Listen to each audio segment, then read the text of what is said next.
महाराज जी राधे राधे जी। महाराज जी मैं आपको जो है यूट्यूब पे देखता रहता हूँ, सब्सक्राइब भी कर रखा है मैंने। तो आपका मैंने एक वीडियो देखा था जिसमें आपने जातिवाद पे बहुत अच्छी बात कही थी कि किसी भी इंसान से जाति के आधार पे छुआछूत नहीं करनी चाहिए, क्योंकि कोई भी काम छोटा या बड़ा नहीं होता। तो वो आपने बहुत अच्छी बात कही थी। फिर उसके बाद आपने एक बात और कही थी कि हम छुआछूत का आधार मानते हैं, तो वो मानते हैं जैसे कि मांसाहार होता है, तो जैसे वो लोग उन लोगों का एक भोजन ही हुआ वैसे भी। तो मैं ये जानना चाहता हूं कि वो उनका भोजन है, तो क्या उसके भोजन के आधार पे फिर उस व्यक्ति को नीचा मानना या उससे छुआछूत करना, क्या ये उचित है? और दूसरा, ये मांसाहार जो है, तो ये मान लीजिए कोई मांसाहारी व्यक्ति है, तो हम किन तर्कों के आधार पर उसको ये बात समझा सकते हैं कि मांसाहार का करना अनुचित है और ये पाप है? देखिए, ऊंच नीच छोटा बड़ा का कोई भेद नहीं है, पर फिर भी यदि आप मांस खाते हैं फॉर एग्जाम्पल, हाँ, और मैं मांस नहीं खाता, तो फिर मैं आपके साथ दोस्ती नहीं कर सकता, इसलिए आपके साथ उठ बैठ नहीं सकता, इसलिए कि आप मांसाहारी हैं। हाँ, मैं आपसे बात आपकी मदद कर सकता हूं, आप मेरे काम आ सकते हैं, मैं आपके काम आ सकता हूं। ज्यादा उठने बैठने से ये हो सकता है कि मेरा प्रभाव, आपका प्रभाव मेरे पे आ जाए। हो सकता है आप कभी कहते हैं कि मैं खाता हूं, कभी मेरी बुद्धि भ्रष्ट हो जाए, मैं भी खाने लग जाऊं। तो संगति से बहुत बड़ा प्रभाव पड़ता है। संगत से गुण आते हैं, संगत से गुण जाते। इसलिए शास्त्र कहते हैं उन लोगों की संगत करो जिनके विचार अच्छे हैं, रहन सहन अच्छा है, खान पान अच्छा है।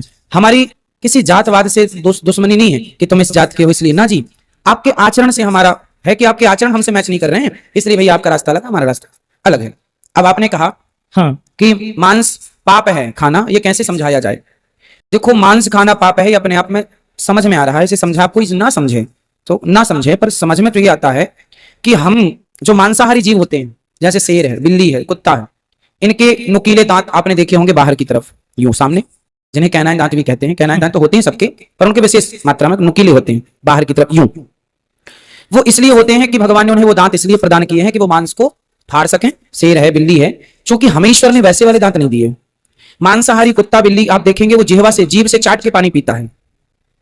और गाय, जो शाकाहारी लोग हैं, वह गाय है, बकरी है, ये सब मुंह से पानी पीते हैं, चाट के कुत्ते की बिल्ली की तरह पानी नहीं पीते। अब गाय मुंह से पानी पीती है क्योंकि वो चारा खाती है, शेर जिह्वा से पानी पीता है क्योंकि वो मांस खाता है। अब आपको ये देखना कि हम मांसाहारी लोगों से मैच कर रहे हैं या शाकाहार से मैच कर रहे हैं, तो हम कैसे पीते हैं पानी, जिह्वा से या मुंह से? हम मुख से पीते हैं। हाँ, तो हमको ईश्वर ने शाकाहारी लोगों की कैटेगरी में रखा है ईश्वर की तरफ से, क्योंकि वो पहचान है। मांसाहारी जो जानवर होते हैं, गाय के खुर होता है, हाँ, खुर होता है, खुर पांव, हाँ, जबकि कुत्ते का खुर नहीं होता, कुत्ते के नीचे पंजे ऐसे नुकीले होते हैं। तो जो मांसाहारी होता है उसका वो जिह्वा से पानी पिएगा और उसके ये नुकीले होंगे, पांव के नाखून बड़े बड़े। हमारे पंजे हैं। हम कुल मिला के ईश्वर की ओर से शाकाहारी डिजाइन है ना। छोटा सा बच्चा, आप किसी छोटे से बच्चे को मांस खवाइए, वो पचा ना पाएगा।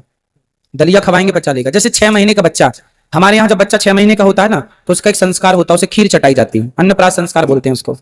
अब आप बताइए कि धरती पे आज चाहे जो मांसाहारी लोग ही क्यों ना हो, मैं पूछूंगा आपसे, आप सर्च कीजिए इस पे, कि जो 6 महीने का बालक होता है, क्या उसको अन्नप्राशन के समय क्या मांस खवाया जाता है?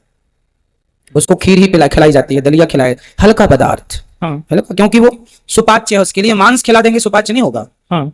तो कुल मिला के हमारी जो ईश्वर ने डिजाइन किया हमारे पेट को, जठराग्नि को, वो भी शाकाहार को पचाने के लिए डिजाइन किया है। बड़े बड़े डॉक्टर, जानकार डॉक्टर भी कहते हैं कि मांसाहार हानिकारक। अभी कोरोना काल में आपने देखा होगा, कुंतलों से मुर्गियां बाहर फेंकी गई, अंडे बाहर फेंके गए, क्योंकि उनमें भी संक्रमण की संभावना थी। तो रोटी में कभी संक्रमण हो नहीं सकता, दाल चावल सब्जी रोटी में। मांस में कभी भी खतरा है, संक्रमण के कारण जान जा सकती है, अन्य कारण भी है। इसलिए सारी साइंस की तरफ से आप कहो, आध्यात्म की तरफ से कहो, कहीं से परमिशन नहीं है मांस खाने की। महाराज जी, ये जो आपने बताया, मैं कुछ कहना चाहता हूँ।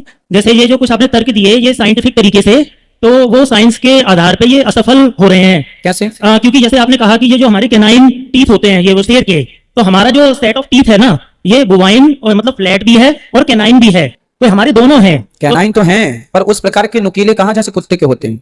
लेकिन उसको खाने के हिसाब से वो इनफ है, वो जितने भी हैं वो ये दोनों का सेट है। समझो, आप मांस को पका के खाते हैं, हाँ, शेर बिल्ली कच्चा खाते हैं। हाँ, तो मांस को पकाना, अब बताइए किसी के दादाजी मर जाएं, वो दादाजी को पका के खा जाए, सही है? नहीं, इंसानों का तो खैर मना ही है। नहीं, आप अध्ययन कीजिए, बहुत सारे देश ऐसे हैं जहां इंसानों का मांस भी खाया जाता है, बहुत सारे हैं। बहुत सारे देश मिल जाएंगे जहां इंसानों का मांस खाया जाता है। नहीं, उनका तो धर्म भी मना करता है। जैसे कोई बिल्कुल अधर्म पे आ जाए, वो तो कुछ भी कर सकता है। आदमी आदमी को जैसे मार देता है, मर्डर कर देता है, लेकिन ये जो है मांसाहार का खाना, जैसे अगर ये अनुचित होता तो फिर ये धर्मों में अलाउड ही क्यों? जैसे हिंदुइज्म में, इस्लाम, क्रिश्चियनिटी और सिखिज्म में। नहीं, हमारे धर्म में तो अलाउ नहीं है, हिंदू में तो अलाउ नहीं है। ये क्या हमारे धर्मों में कहीं भी इसका क्लियर स्टेटमेंट है कि ये मना है, पाप है और ये बिल्कुल नहीं खाना चाहिए? ये लिखो, याद रखो मेरी बात, वेद का वचन बोल रहा हूँ, अहिंसा ही परमो धर्मः। ये वचन समझा आपने? हाँ। परहित सरिस धर्म नहीं भाई, पर पीड़ा सम नहीं अधमाई, परोपकाराय सताम विभूतया। शास्त्र कहते हैं परहित सरिस धर्म नहीं भाई, कि हम किसी की हत्या, अहिंसा ही परमो धर्म। सुना है? अहिंसा के पुजारी का नाम सुना होगा, महात्मा गांधी भी अहिंसा की बात किया करते थे। अहिंसा ही परमो धर्म हमारे धर्म में, इसलिए हमारे यहाँ कुत्ते को रोटी और गाय की रोटी निकाली जाती है। हमारे यहाँ मारने की विधा नहीं रही। हमारे यहाँ जंगल में ऋषि मुनि रहा करते थे तो फल फूल खा के रहते थे। कहीं भी राम जी के वनवास में 14 साल में आप देख लो, कभी राम जी ने मांस कहा? निषाद राज सेवन करता था। हाँ। निषाद जी सेवन करते थे, तो वो जंगली हैं। राम जी के सेवन का विधान नहीं मिला। वो जंगली लोग खाते, भाई आज भी मैं नहीं खाता, आप में से बहुत लोग खाते होंगे, तो अच्छे बुरे तब भी थे। राम जी ने निषाद को गले लगाया, है ना? जब भरत जी गए तो निषाद जी ने मांस भी परोसा था भरत जी के लिए, इसलिए परोसा था कि वो खाते थे। भाई आप जो खाएंगे वो आप परोसेंगे, पर उसमें से मैं वो ग्रहण करूंगा जो मैं खाता हूं। जैसे मैं भी आपके घर जाता हूं, आप मुझे समोसा भी परोसते हैं, जलेबी भी परोसते हैं, पोहा भी परोसते हैं, रोटी दाल चावल भी परोसते हैं, बादाम भी रखते हैं, तो मैं एक बादाम उठा के ले लेता हूं। जो मैं, आपका धर्म है कि आप सब परोसें, मेरा धर्म है कि उसमें से मैं क्या ग्रहण करूं? समुद्र में बहुत सारी चीजें हैं, आपको उससे क्या निकालना है? मगर ये हमारे जो पांडव थे, ये लोग फिर क्यों खाते थे? पांडव कहाँ खाते थे? कहाँ पढ़ लिया आपने? ये शास्त्र में ही लिखा है। जैसे हाँ, दिखा दो हमें, लिखा। महाभारत में जो है, नहीं लिखा मेरे भाई। नहीं, अनुशासन पर्व में चैप्टर नंबर 88 में लिखा हुआ है, जिसमें युधिष्ठिर। नहीं, आपके कहने से नहीं होगा, आप लिखित में दिखा दीजिएगा, तो उसको अध्ययन करना पड़ेगा। मैंने किया है वो। आप बताइए, आपके पास फोटो हो सब्जेक्ट? ये तो गूगल पे आ जाएगा, चैप्टर नंबर 88 में है। आप निकाल के दे दीजिएगा। इसमें युधिष्ठिर और भीष्म पितामह के बीच में बात है। किसी और संदर्भ में बात कर रहे हो, जैसे हम और आप बात कर रहे हैं, मांस के सब्जेक्ट में बात हो रही है। मैं बता देता हूँ क्या है वो। हाँ। उसमें युधिष्ठिर धर्मराज थे, उसके बाद भी वो भीष्म पितामह से पूछते हैं कि मुझे यज्ञ नाम है और यज्ञ में पितरों की प्राप्ति के लिए क्या देना चाहिए। तो उसमें भीष्म पितामह ने उनको बहुत लंबी लिस्ट बताई है, जिसमें सभी, जैसे रैबिट का मांस, इवन उसमें गाय तक का भी जिक्र है, गैंडे का, राइनोसोरस यानी, और गाय का, और मतलब एक बहुत लंबी लिस्ट बताई है उन्होंने कहा अगर आप ये अर्पण करते हो, जैसे रैबिट अर्पण किया तो आप 1 साल के लिए तृप्त कर सकते हो, और गाय की तो 6 साल के लिए, राइनोसोरस किया तो 12 साल के लिए। समझ गया मैं। मनुस्मृति में भी कुछ ऐसी बातें लिखी हैं, पर वो किस संदर्भ में, समझो क्या होता है। शास्त्र के बहुत सारे अर्थ होते हैं, जैसे हम लोग आपस में बात करते हैं ना, एक अर्थ होता है व्यंग्यात्मक, समझ रहे हैं? हाँ। एक अर्थ क्या होता है? व्यंग। जैसे मैं कक्षा में कई बार एक व्यंग बोलता हूं, जैसे मैं आपसे पूछता हूं क्यों मांस खाते हो, तो आप बोलते हैं हाँ खाते हैं। तो मैंने कहा किसका खाते हो? बकरा खाते हो? मुर्गी खाते हो? उसने बोला हाँ। मछली खाते हो? उसने बोला हाँ। मैंने कहा आदमी खाते हो? ये क्या है? ये क्या हो गया? बोल दो। हाँ, व्यंग्य हो गया ये व्यंग। वो खाता नहीं है आदमी, मुझे पता है ये बात कि वो आदमी नहीं खाता होगा, लेकिन मैंने व्यंग किया कि क्यों भाई, जब तुम मछली खा सकते हो तो दादा, अभी मैंने आपसे क्या बोला, दादाजी मर जाए तो मार के पका के खा लेना, ये भी एक व्यंग है।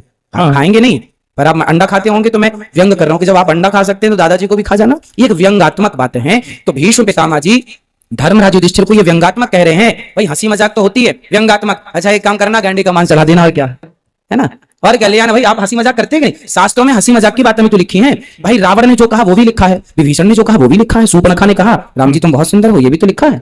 तो सब कुछ लिखा होता है शास्त्रों में, लेकिन ये समझना है कि हमें उससे क्या ग्रहण करना है। भाई आपके घर में रसोई में बहुत सारा सामान पड़ा है, आप सब तो नहीं खाते, जो खाने योग्य आपकी माँ ने बना दिया है सबको मिला के वो ग्रहण कर लेते हैं। उसी तरह शास्त्रों में बहुत कुछ है। भाई समुद्र में सारी आभूषण है, सब कुछ है, मतलब समुद्र मंथन के समय सब निकला था, उसमें से जहर भी निकला था और अमृत भी निकला था, उसी से निकला था, उन्हीं के द्वारा निकला था। अब क्या ग्रहण करना है? अमृत ग्रहण किया, जहर को ग्रहण नहीं किया। तो शास्त्रों में दोनों है, अमृत भी है, जहर भी है। अब वो तो व्यंगात्मक, देखो शास्त्रों के ये अर्थ समझना पड़ेगा, ये व्यंगात्मक अर्थ है। अच्छा गैंडे का पका लेना। हाँ, तो अब युधिष्ठिर जी पूछ रहे हैं पितामह बताओ पूर्वजों को क्या खिलाएं, कौन सा तृप्ति कैसे होगी, मांस खिलाएं कि सात्विक खिलाएं? तो अच्छा एक काम करना, गैंडे की पका लेना। पहले ऐसी बातें करके बाद में आए नहीं पगले, बादाम का और आटे का और ये चावल का करना, पहले मजाक कर लिया फिर विषय पे आ गए। तो ये बोलने का ढंग है, हम लोग मजाक करते हैं आपसे, आप हमसे करते हैं, तो क्या वहां पे व्यंगात्मक बातें नहीं रही होंगी? व्यंग के बाण छोड़े जाते थे। अब आपको ये अर्थ नहीं लगाना अरे ये कह रहे हैं कि ये गाय का भी मांस उन्होंने पका के खाया ना जी। धर्मराज युधिष्ठिर धर्मराज है, उनसे अधर्म कैसे हो जाएगा? हाँ, इसीलिए पूछा था मैंने। वो व्यंगात्मक अर्थ है मेरे भाई। शास्त्रों के अर्थों को तब समझ में आएगा जब आप गुरु चरणों में बैठेंगे, वरना अर्थ का अनर्थ ही हो जाएगा। महाराज आपने एक और बात कही थी, जैसे ये जीभ से चाटने वाली कही थी, तो ये हम इंसान, आपने कहा हम मुख से खाते हैं, नहीं पानी की पीने की बात। हाँ सॉरी। तो लेकिन ये ऐसा है, हम पानी को जीभ से भी पी सकते हैं, लेकिन हम दोनों तरीके से कर सकते हैं। लेकिन अगर हमने जीभ से पिया तो उसमें टाइम ज्यादा लगेगा। तो आप में से कोई पीता है जीभ से पानी? हाँ नहीं, क्योंकि उसमें टाइम ज्यादा लगेगा, तो क्यों पिए हम, इसलिए हम होठों से ही उसको कर लेते जैसे। लेकिन मनुष्य के अंदर वो क्षमता दोनों है, जैसे कि अगर हम 4 हाथों के बल चलते हैं। भाई देखो, क्षमता तो है तब ना आदमी मांस खा रहा है। भाई क्षमता तो है तब तो मांस खा रहा है। पर सवाल मेरा फिर आपसे कि क्षमता है, अब मेरी क्षमता तो, अब आप यदि अपने दादाजी का मांस खा जाए तो आपके पेट में तो दादाजी के मांस को पचाने की भी क्षमता है। बोलो हाँ या ना? जब सुअर का पचा लेते हो, जब हाथी कुत्ते का पचा लेते हो, मुर्गी पचा लेते हो, तो दादाजी का मांस नहीं पचेगा आपके पेट। आपका पेट मना नहीं कर सकता, नहीं जी ये मेरे दादाजी का नहीं। उसी तरह मेरे भाई, पचाने को तो आप कह रहे हैं कि नहीं जीभ से चाट के भी पिया, फिर पचाने को तो आपके दादाजी का मांस आप पचा लोगे, पेट थोड़ी मना करेगा कि नहीं मैं नहीं पचाऊंगा दादाजी का मांस। तो पचाने को तो आदमी पत्थर पचा लेता है, स्वर्ण भस्म खाता है आदमी, स्वर्ण भस्म पच जाती है। नहीं, ये मैंने पचाने की बात पे नहीं कहा था। बात वही है कि खा सकते हैं, अच्छा, खा तो सकते हैं दादाजी का भी मांस, पर खाना सही है?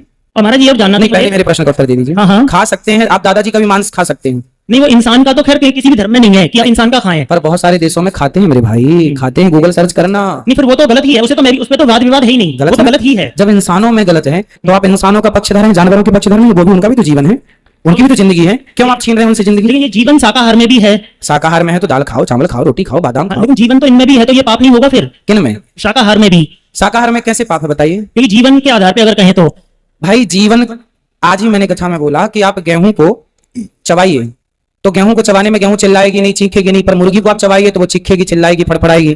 तो मुर्गी से आप गेहूं की तुलना ना करें कि गेहूं में भी तो प्राण है, मुर्गी में भी तो प्राण है, क्योंकि गेहूं तो अंकुरित होता है। मेरे भाई समझो, सोनार की तराजू से सब्जियां नहीं तौली जाती, सोनार की तराजू में सोना तोला जाता है, और सब्जियों वाले की तराजू में सोना नहीं तोला जाता। हर एक तराजू से सब नहीं तोला, हर बात को हर एक ही तराजू से मत तोलो कि मांस को आपने गेहूं से तौल के दे दिया कि जी उसमें भी तो प्राण है। नहीं, उसके प्राण हैं पर अलग ढंग से, वो हमारे प्राणों की रक्षा करने के लिए है। गेहूं को हम खाते हैं तो हमारे प्राणों की रक्षा होती है, पर मुर्गी को आप मार डालते हैं, उसके प्राण पहले चले जाते हैं, इसलिए दोनों की तुलना नहीं हो सकती। इसलिए महाराज एक जैसे शाकाहारी में इनके क्या होता है, दो इनके सेंसेस लेस होते हैं, वो चिल्ला नहीं सकते, भाग नहीं सकते, तो वो असहाय हो गए। कौन? तो जो शाकाहारी हो गए, जैसे गेहूं, चावल या पेड़ पौधे, तो एक असहाय को मारना उचित हो गया क्या फिर इस हिसाब से? वो बना ही हमारे लिए है मेरे भाई। भाई चिड़िया क्या खाती है? यही वाली बात मांसाहार करने वाले लोग कह देते हैं कि वो बना ही हमारे लिए ना है। ना ना, वो तो समझ में आ रहा है ना, ईश्वर ने हमारे लिए दाल चावल सब्जी रोटी बनाई है तो वो खाओ, यदि आपके पास अभाव है। जैसे मैंने कई बार बताया कि पश्चिम बंगाल में हाँ, मछली चावल खाते हैं। हाँ। वहां देवी को भोग भी लगाते हैं मछली चावल का, और वहां पर तो शादी विवाह में मछली चावल ही परोसा जाता है। अब वहां पर क्यों? क्योंकि आज के 50 साल पहले, 100 साल पहले वहां पर ना दालें होती थी, ना वहां पर कोई सब्जियां होती थी, ओनली चावल, धान की खेती होती थी। तो चावल को किससे खाएं? तो मछली से उन लोगों ने डिसाइड किया होगा। पर आज के युग में ट्रांसपोर्ट तब नहीं था, पर आज तो ट्रांसपोर्ट है, आज तो आवागमन है। तो आज हम आज के परिवेश से देखो, जो परिभाषा कल थी वही परिभाषा आज रहेगी। समाज में कुछ चीजें समय के साथ साथ बदलती हैं, सत्य नहीं बदलता, शास्त्र नहीं बदलते, पर कुछ परिभाषाएं बदलती। उस जमाने में मांस की जरूरत थी पश्चिम बंगाल में, मछली चावल की, तो खाया, हाँ। मजबूरी थी, जी नहीं सकते। आज तो दाल रोटी अवेलेबल है मेरे भाई, अब क्यों? आप बताइए क्यों? अब सही है। जब आपके सामने दाल रोटी रखी हो और सामने आपके मुर्गी रखी हो, तो मुर्गी मार के पका के खाना सही है या दाल रोटी से पेट भर लेना सही? दाल रोटी सही है उस केस में। फिर हाँ, तो वो एक मजबूरी रही होगी जब उन लोगों ने मांस खाना शुरू किया होगा, दाल नहीं रही, कोई अनाज नहीं था, सिचुएशन रही और होगी। महाराज जैसे राजा दशरथ जी हिरण का शिकार करते थे, तो फिर वो क्यों करते थे? वो राजा थे। हाँ, राजाओं के लिए, जैसे डॉक्टर चूहे पर एक्सपेरिमेंट करता है ना, हाँ। कोई भी नई वैक्सीन आई, कोई भी नई दवाई आई, तो वो चूहे पर डॉक्टर लोग एक्सपेरिमेंट करते हैं, चूहे को फाड़ते हैं, फिर सिलते हैं, जोड़ते हैं, करते हैं कि नहीं? आप जानते हैं? तो चूहे पर एक्सपेरिमेंट मैं नहीं कर सकता, आप नहीं कर सकते, पर डॉक्टरों की जो पढ़ाई की शुरुआत कर रहा है, बेस तैयार कर रहा है, वो करता है।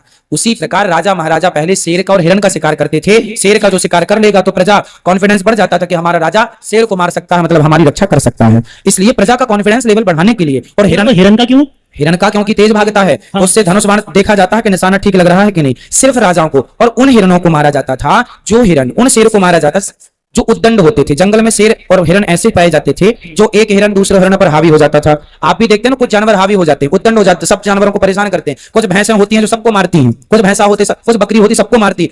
उस जो जंगल में दुष्टता फैलाने वाले जानवर थे, उनको मारा करते थे राजा लोग, क्योंकि उनकी प्रजा है वो। और जहां जैसे ये बात शास्त्रों में मतलब लिखी हुई है या ये आपका अनुमान है? हाँ, भगवान सब कुछ लिखा हुआ है। अच्छा, बिल्कुल। आप राम जी भी बाण लेकर के चले, जब माता सीता ने कहा कि हमें ये मृग ला कर दो, तो वो राजा महाराजाओं के लिए ही उचित था, सामान्य लोग नहीं मार सकते थे। जी ठीक है महाराज जी, बहुत बहुत धन्यवाद आपके समय के लिए। खुश रहिए, भगवान आपको